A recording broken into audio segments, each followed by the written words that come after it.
a lot of your practice, all of your practice, is in Pakistan and in Lahore. So when we're sort of talking about suicide, then what is an appropriate place to start the conversation? I think the first place is to start thinking about the myths around suicide, right? Because I think suicide as a topic is a bit scary.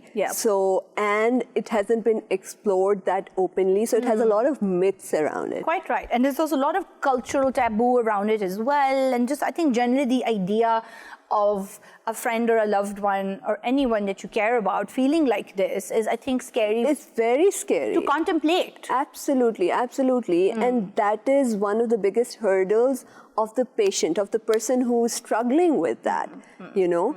It's terrifying for them also. For them also, and then to see that terror just, you know, ripple in the entire system. That is also, that keeps one from even talking about their feelings authentically, right? So I think the first place for us is to start really debunking some of the myths that surround this topic. Right. And one of them is that if we speak about it, it will happen.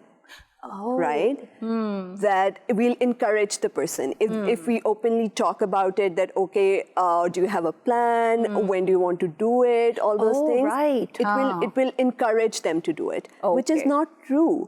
It is already in their head. It'll probably just help them see the absurdity in that, or probably will just help them see that maybe there are things that are worth living for, right? Right. So first... and kind of flesh out the reality of taking a step like that, where you kind of, it's not an idea. When you kind of see it as a concrete thing, then you might be like, oh, I don't like the sound of that. Right, you know? right. And then you have an ally.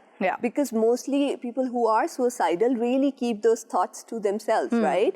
And it keeps other people from helping them. Right? So if they're given that space to openly talk about whatever and how gruesome that ideation is, I think that can be helpful